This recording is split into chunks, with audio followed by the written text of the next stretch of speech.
Hello everyone, Darin Eppich.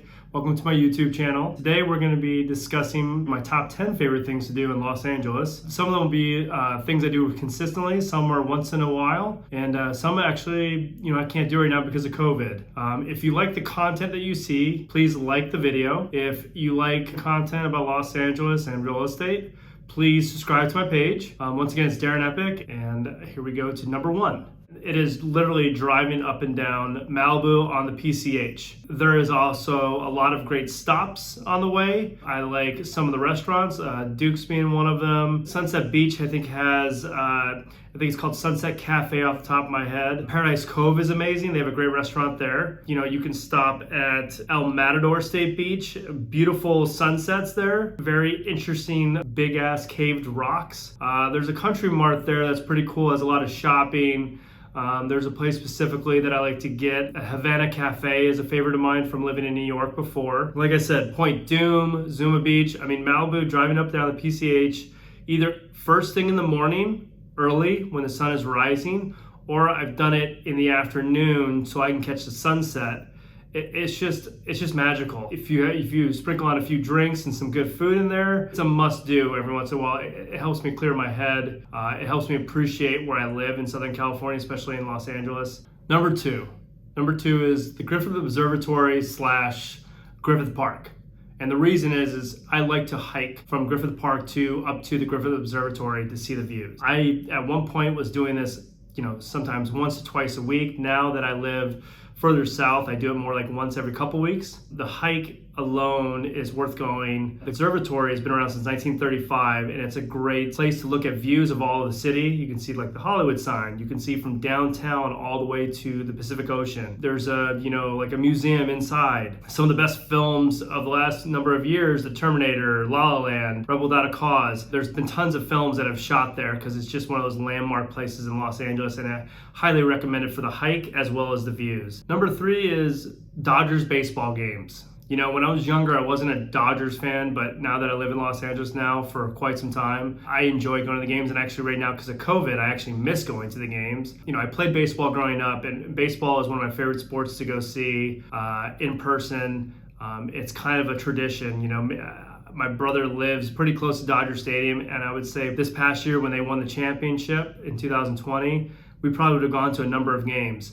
At least probably 5, maybe more. And it's one of my favorite things to do, and I usually do it with my brother. We usually get tickets, on the fly, usually against the Giants, because we used to always go see Giants-Dodgers games. The best part of the experience is basically we shoot the shit, we hang out, we watch baseball, but it's casual, so you don't have to be fully engulfed in the game the whole time. We drink beers, we eat Dodger dogs, if we get lucky, we may go get a cocktail. But usually we watch the game, and then, usually my brother and I will go out afterwards in Echo Park, right by Dodger Stadium. Because of COVID, Echo Park is not the same as it used to be, but and then sometimes even downtown. So it was just like one of those weekend fun event nights to go do stuff. So Dodger games are a lot of fun, a lot of people watching too. You got loyal fans, but then you also have a lot of celebrities that go. So if you're also out of town visiting, it's a lot of fun to go.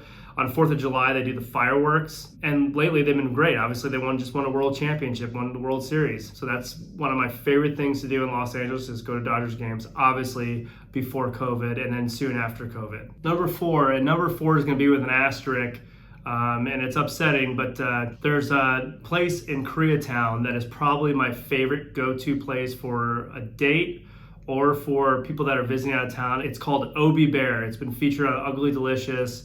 They have amazing chicken wings. They also are known for the leek pancakes. They're in Koreatown. They've been around since 1988. Unfortunately, recently I found out, and I've gone to them a number of times during the pandemic. Recently, while doing some research, I found out that Obi Bear had a fire, and that was right before Thanksgiving, and it burned down in the fire. I think no one got hurt. They're a local favorite in Los Angeles for people that know. If we dine in, my brother and I would go with friends, and we'll watch sports and have beers and eat their food, which is extremely solid. You can't beat it in terms of what they offer, and it's completely affordable. We might be one of the few gringos that actually go there, or maybe now that Ugly Delicious featured them a year ago, I think we started noticing that we were, maybe not the only gringos that go now, but I've been going for 7 years. I was upset when I read that the fire happened at the restaurant. I'm sure they'll figure it out because they were thriving even during the pandemic because people just love their food. Highly recommend Obi Bear. And then to piggyback off that is another place in Koreatown, which is my favorite Korean barbecue place, which is Hae Jang Chon. And I probably screwed up the name, but I know what the address. It's off Serrano and 6th Street. It's in a strip mall. That place is the first restaurant when I moved to LA, my friends from New York that moved back to LA that they grew up took me to. I love their pork belly, their beef short rib. We usually do like soju and height beer, and it's usually like in a social experience. You do it with like 4 friends. You don't go by yourself. But Hae Jang Chon is my number 4 favorite thing to do in Los Angeles, obviously pre-COVID because it's an indoor restaurant. And Koreatown in general is one of my favorite places in LA for food. Number 5, before COVID, was a place to go. It's kind of like a weekly routine at least. I spent a lot of time there, which is the Grove and Farmers Market. When I first moved to LA, the Farmers Market is where I went a lot of times for breakfast or drinks with people. The Grove specifically is Pacific Theaters. They have a movie theater there, so I'd go there a lot because I live right by there. Christmas shopping, always there. I'm probably gonna go there before I leave for Christmas this year, even during COVID. They have one of the tallest trees, over 100-foot tall tree in the actual Grove. And they have a Santa Claus. But in general, it's an outdoor shopping area. They have everything that you need. They even have a Tesla dealership there, or a Tesla inside the Nordstrom, so you can check out Tesla. I'd go there for drinks by the tree, go to the theater, go to Nordstrom, go shopping, the Nike store, Shinola, the Apple store, which is always super busy. People watch. I mean, it's great for people watching because it's LA and it's in the middle, right by West Hollywood, just south of West Hollywood and CBS. The Farmers Market is known for, it's been there since 1934. And it's an outdoor market, and they have a lot of little shops and a little coffee places. Their Brazilian place, which is Papa's Grill, is amazing. There's a Cajun place called the Gumbo Pot I've been going to both those places for at least 10 years. Charlie's Coffee Shop, I've been going for 10 years. You can get empanadas there. You can get coffee, pizza, ice cream, a little bit of everything. Candy, there's a candy vendor there. There's fruit, vegetables. The farmer's market is pretty special, and it's very unique to LA, and it's big. It's not just some little 5 little vendors. Like I said, the Grove and the Farmers Market, definitely a must-go see when you're here. Even for people that live here, we go there all the time. Also, at the Grove, one of my favorite stores in all of LA is Barnes & Noble, and it's huge. So I think 3 stories high. That's where I usually get a lot of my holiday gift ideas, and this year I've only been there a handful of times because of COVID. I do look forward to going to the Grove and Farmers Market when we are out of this. Number 6 is a place called 82. It is in the Arts District. My brother turned me on to it a few years back. It is a place that we get together. This may sound funny, specifically to drink and play NBA Jam and Street Fighter 2. There's other games, there's Joust, and there's classic Atari games there, but it's an arcade, it's a barcade. They play music, they have a DJ, they have a great tequila selection, they have some old school beers. We basically get drunk playing video games as adults at an arcade down in the Arts District, and it's usually our launching pad for the night, and sometimes we never leave. Games are, I think, a quarter, 2 quarters each. Where you spend your money is actually at the bar. And then you have one of the best taco trucks / burrito trucks outside the barcade all evening usually. Right now, I haven't been there since COVID. I wouldn't be surprised if they found a way to have it open. It's another place that I look forward to going once we're done with this pandemic. Number 7 is the Culver City Stairs. Some people call them the Culver Steps. Some people call it the Baldwin Hills Scenic Overlook. It's basically just southwest of downtown Culver City off Jefferson. It has become of the top 10 things on my list, the one that I do the most common. It is, maybe about a mile away from me.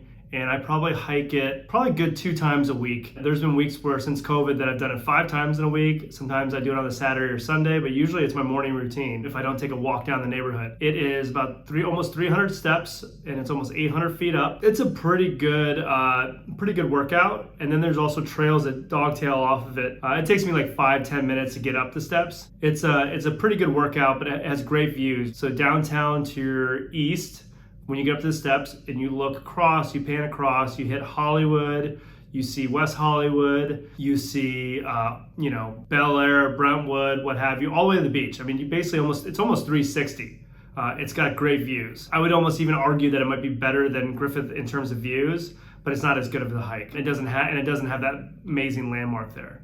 The Culver Steps also, it does connect to Kenneth Hahn Park now. There's a bridge. But yeah, it's my most common go-to for exercise. I love it. It's not a top 1 or 2, but it's in my top 10 because it's one of the things I do the most. Number 8 is the Broad. It's in downtown LA. It's a relatively new museum for art. It's been closed, I think, majority of pandemic, because it's indoor only. The Broad in general is free. They'll have a special exhibits sometimes that people like wait in lines for, and then you have to pay for those. It generally features 200 plus artists, 2,000 plus pieces of work. It's known for post-war and contemporary art. It's a beautiful building. It's a great 2 out of your time, maybe 3 hours, walk around checking out great artwork, maybe get lunch before or dinner afterwards. So kind of like an afternoon thing. A great thing to do on the weekend or a weekday if you're not working. But the Broad is a very special place. I generally go about once or twice a year. I have a couple friends that always like to go to the Broad, and we do it every once in a while so that way we're seeing new artwork. The Broad in downtown LA is my number 8 favorite place and favorite thing to do in Los Angeles. Number 9 is LACMA, which is right in the middle of mid-city off of Fairfax and Wilshire. For a lot of people, it's probably considered their favorite art museum in LA. It has a lot of interesting exhibits that come, kind of constantly come in and go. It's a huge campus. It has the La Brea tar pits. It has, the urban light, which is, if you've ever seen Instagram and you've seen these like light pillars in front of like a museum type thing, that is urban light, and it's at LACMA. So urban light, and they just have a lot of cool, odd, unique exhibits constantly, in art pieces. They have over 150,000 pieces of art. They get over 1 million visitors a year, and they have wine, restaurants, a couple little things, little like snack places for you to get food while you're there. I mean, you could spend a whole day there, or at least a whole evening or afternoon. It's just a great place. They also have a lot of like Andy Warhol, Picasso, Pacific artists that everyone know, like super popular or infamous or famous, if you will, that have exhibits there. So it's a great place to see a lot of cool, artwork, almost like if you were gonna go to a New York place, but this place can be outdoor because, like I said, in California, you can be outdoor almost 365 days a year. It hardly ever rains here, and it's December right now, and it's 71 degrees today. I'm wearing this flannel, and I'm sweating in here. And number 10, last on my list, is Descanso Gardens, which is in La Cañada, Flint Ridge, which is kind of like almost like east, I think northeast of Glendale in LA County. I discovered it a few years ago, and it was during a time where I was really trying to reset and like take some time for myself. And one day I took my camera and I went to Descanso Gardens, and it's 150 acres, so I spent almost a whole day walking around there taking photos of flowers, trees, landscape. It was just a really peaceful place, if you can imagine, in the middle of Los Angeles, actually on the northeast end of Los Angeles, but it's a beautiful, magical place. I just remember enjoying myself so much. I'd sit on the bench and just look at just nature, and being on a big plot of land like that where there's different themed areas and flowers and kind of like outdoor exhibits, if you will, but really just more like flowers and gardens. And some areas have like great walkways where there's trees and shade, and you kind of just relax and enjoy yourself. And this was great for me on a day that I need to clear my head, and that's why I remember it and love it so much. A very peaceful place, and also usually they have during the holidays, which is because it's almost Christmas, is a thing called Enchanted. This year they postponed it because of COVID, but that is considered one of the best LA holiday light exhibit. Being a huge Christmas fan, I had to mention it. It's kind of one of the reasons why I mentioned the Grove, is because they have one of the largest Christmas trees in all of the country, and I usually spend holiday time and Christmas time there. So Descanso Gardens, number 10 on my list. I highly recommend if you're an LA native or visiting that you go at least once. Doesn't cost much, and it's really worth it. The kids will love it. You'll enjoy it if you're by yourself with just a camera, your phone, or a book. Descanso Gardens, number 10 on my list. Once again, this is Darin Eppich. I just want to say thank you so much for coming by my YouTube channel today. If you like the video you saw, please like the video. If you like this content, please subscribe to my page. Happy holidays, Merry Christmas, and please be safe out there. And have a wonderful, happy New Year.